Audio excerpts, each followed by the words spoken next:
Thereupon, the Lord addressed the entire host of Bodhisattvas.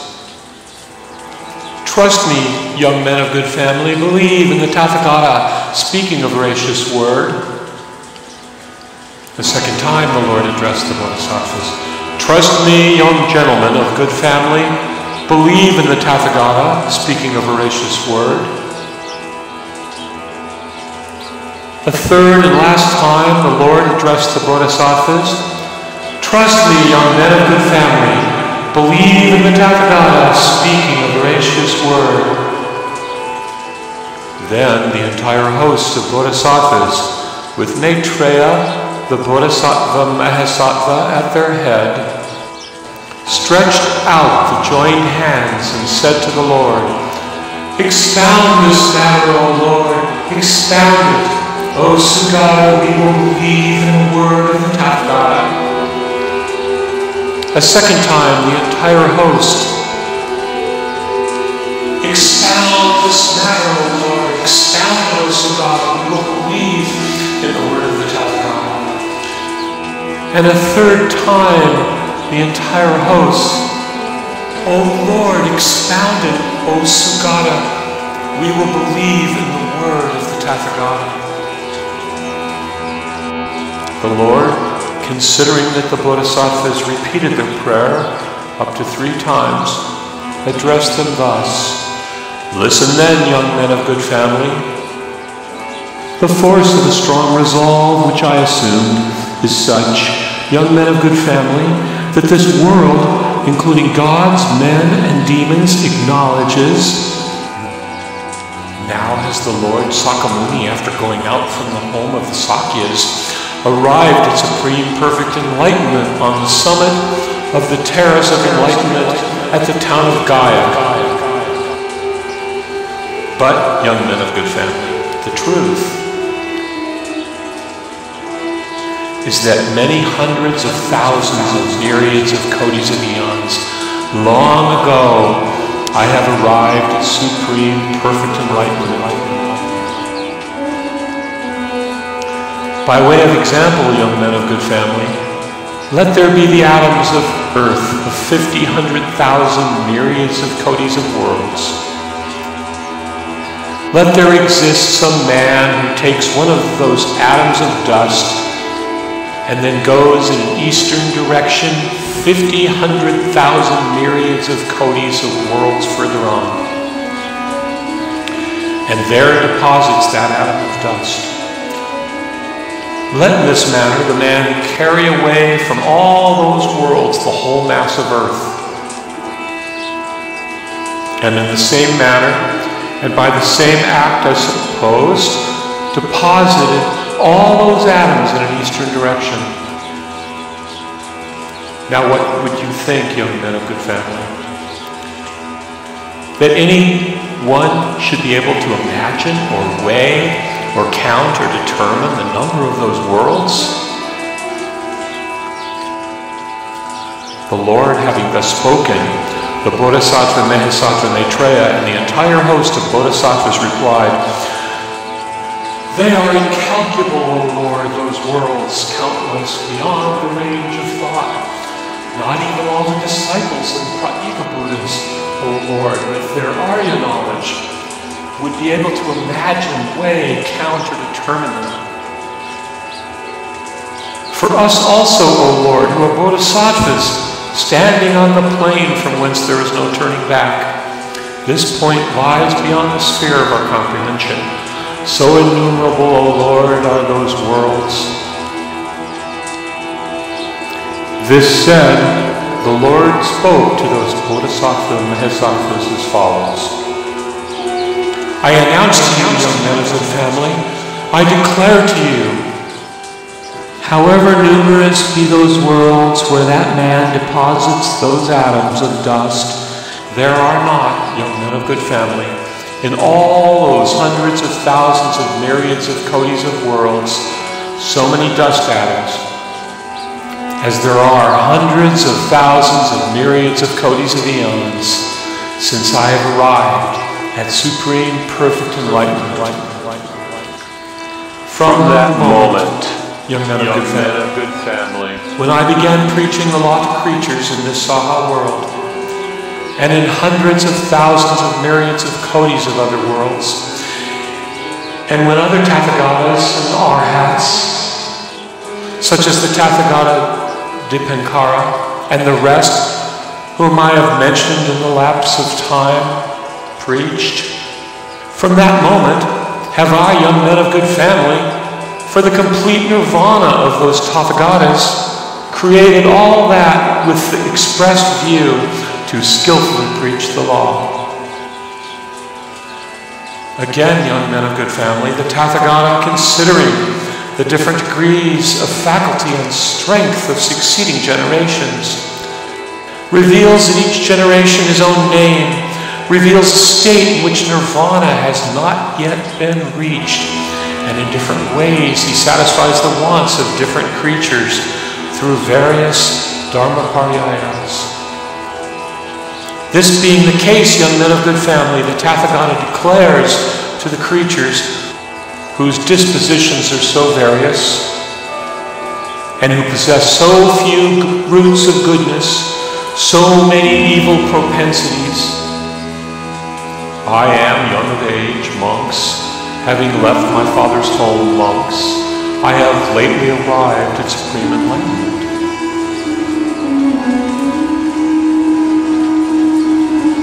When, however, the Tathagata, who so long ago arrived at perfect enlightenment, declares himself to have but lately arrived at perfect enlightenment, he does so in order to lead creatures to full ripeness and make them go in.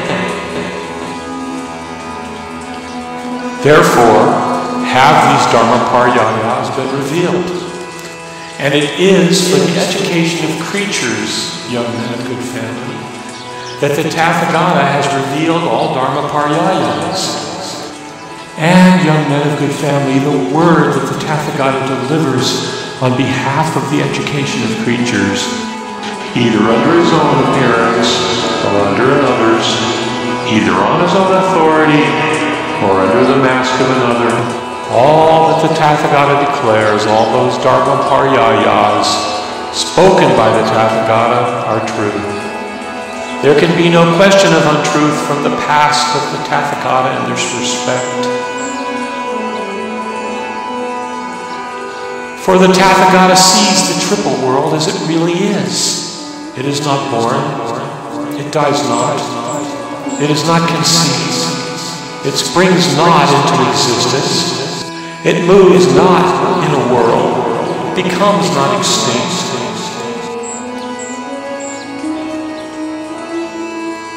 It is not real nor unreal. It is not existing nor non-existing. It is not such nor otherwise nor false. The Tathagata sees the triple world not as the ignorant common people. He seeing things always present to him. Indeed, to the Tathagata in his position, no laws are concealed. In that respect, any word that the Tathagata speaks is true, not false. But in order to produce the roots of goodness in the creatures who follow different pursuits and behave according to different notions, he reveals various dharmaparyayas with various fundamental principles. The Tathagata, then, young men of good family, does what he has to do. The Tathagata, who so long ago was perfectly enlightened, is unlimited in the duration of his life. He is everlasting. Without being extinct, the Tathagata makes a show of extinction on behalf of those who have to be educated. And even now, young gentlemen of good family, I have not accomplished my ancient Bodhisattva course. Nay, young men of good family, I shall yet have twice as many hundreds of thousands and myriads of kotis of Æons before the measure of my lifetime be full. I announce final extinction, young men of good family, though myself I do not become finally extinct. For in this way, young men of good family, I bring all creatures to maturity, lest creatures in whom goodness is not firmly rooted, who are unholy, miserable, eager of sensual pleasures, blind and obscured by the film of wrong views, should by too often seeing me take to thinking. The Tathagata is staying in fancy that all is a child's play,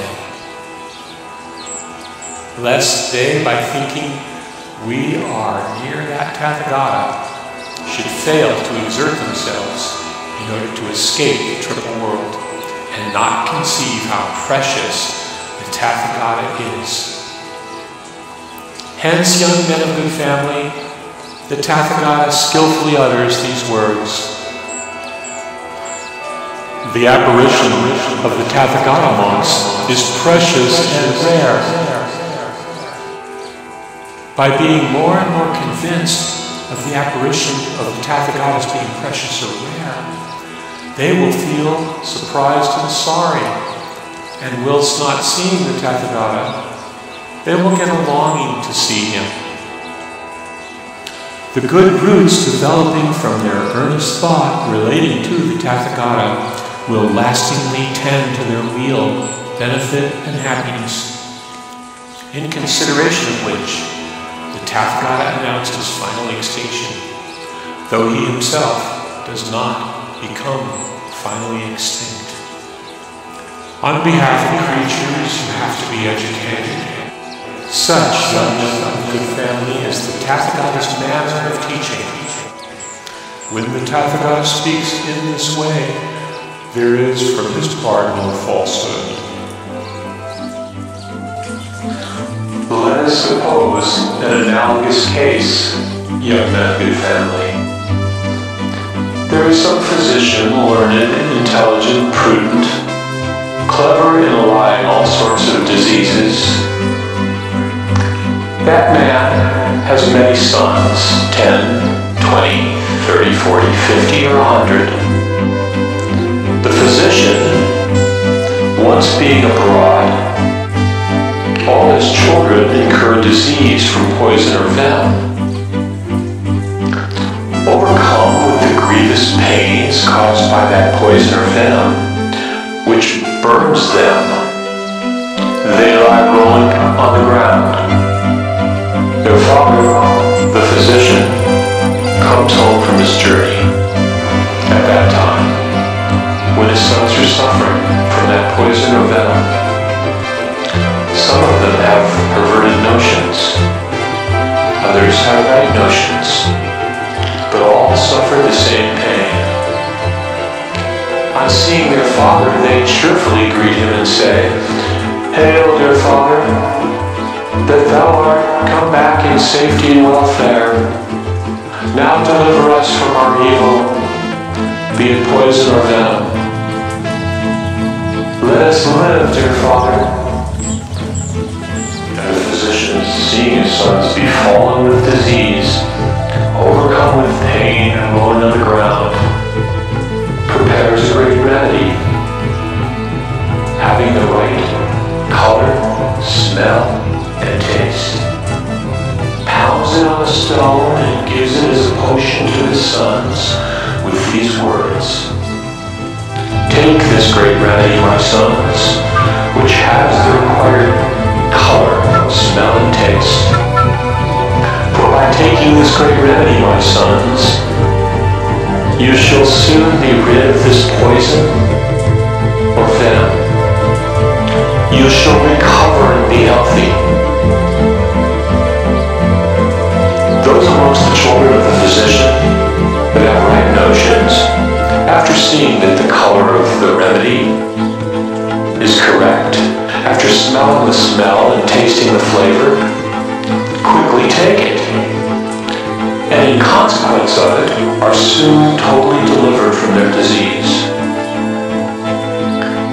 But the sons who have perverted notions cheerfully greet their father and say, "Hail, dear father, that thou art come back in safety and welfare. Do heal us." So they speak, but they do not take the remedy offered. And that because owing to the perverseness of their notions, that remedy does not please them in color, smell, or taste. So the physician reflects thus: these sons of mine must have become perverted in their notions, owing to this poison or venom, as they do not take the remedy nor ail me. Therefore, will I by some able device induce these sons to take this remedy. Prompted by this desire, he speaks to those sons as follows: I am old, young men of good family, decrepit, advanced in years, and my term of life is near at hand. But be not sorry, young men of good family. Do not feel dejected. Here, I have prepared a wonderful medicine for you. If you want it, you may take it. Having thus admonished them, he skillfully betakes himself to another part of the country and lets his 6 sons know by messenger that he has departed life. They are extremely sorry and bewail him extremely. So then he is dead, our Father and Protector, he who begat us, he so full of bounty. Now are we left without protector. For beware of their being orphans and of having no refuge. They are continually plunged into sorrow, by which their perverted notions make room for right notions. They acknowledge that remedy possessed of the required color, smell, and taste to have the required color, smell, and taste, so that they instantly take it, and by taking it are delivered from their evil. Then, on knowing that these sons are delivered from evil, the physician shows himself again. Now, young men of good family, what is your opinion? Would anyone charge that physician with falsehood on account of his using that device? No, certainly not, Lord. Certainly not, Sir God. In the same manner, young men of good family, I arrived as to create perfect enlightenment, since an immense, incalculable number of hundreds, thousands, and myriads of kotis and Æons. But from time to time, I display such able devices to the creatures, with the view of educating them, without there being in any respect any falsehood on my part. In order to set forth this subject more extensively, the Lord on that occasion uttered the following stanzas. An inconceivable number of thousands of kotis and Æons, never to be measured, is it, since I reached superior or first enlightenment, and never ceased to teach the law. I roused many Bodhisattvas and established them in Buddha knowledge. I brought myriads of kotis of beings, endless to full ripeness in many kotis of Æons. I show the place of extinction. I reveal to all beings a device to educate them, howbeit I do not become extinct at the time. And in this very place, continue preaching the law. There I rule myself as well as all beings. But men of perverted minds, in their delusion, do not see me standing there. In the opinion that my body is completely extinct, they pay worship in many ways to the relics, but me they see not. They feel, however, a certain aspiration by which their mind becomes right. When such upright or pious, mild and gentle creatures leave off their bodies, then I assemble the crowd of disciples and show myself here on Kritakuta. And then I speak thus to them, in this very place. I was not completely extinct at that time. It was but a device of mine, monks. Repeatedly am I born into the world of the living. Honored by all beings, I show them my superior enlightenment. But you would not obey my word unless the Lord of the world entered nirvana. I see how the creatures are afflicted, but I do not show them my proper being. Let them first have an aspiration to see me, then I will reveal to them the true law.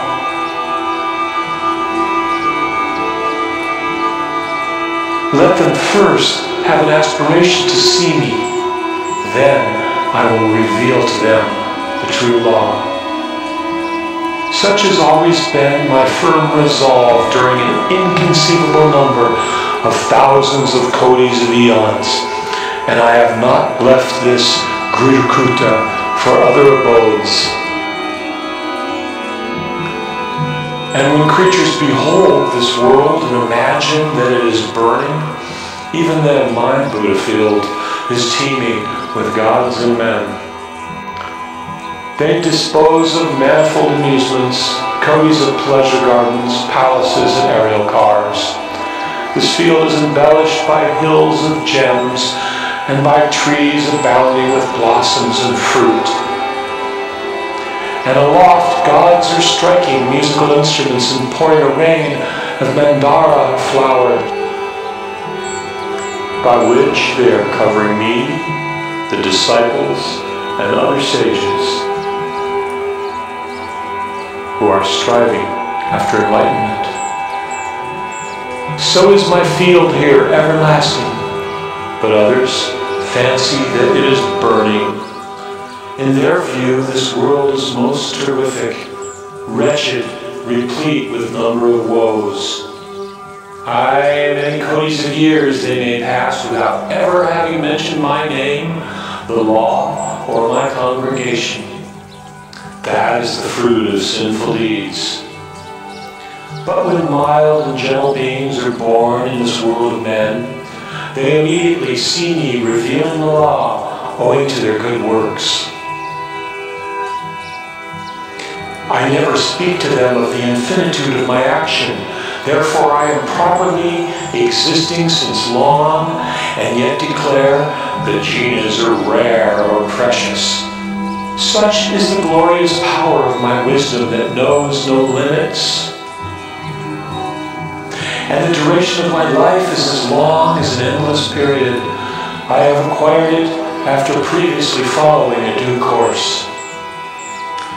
Feel no doubt concerning it, O sages, and leave off all uncertainty.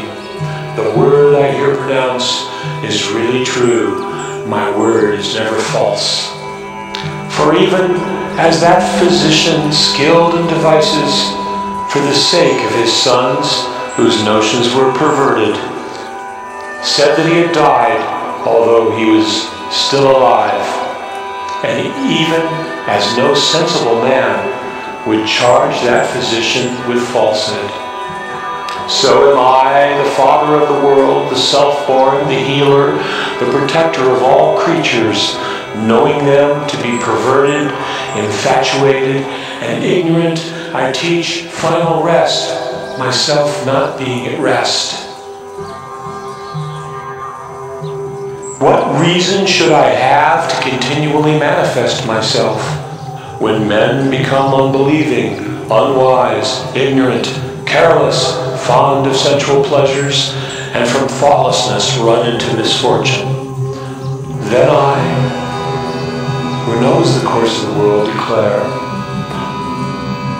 I am such and such, and consider, how can I incline them to enlightenment? How can they become partakers of the Buddha laws?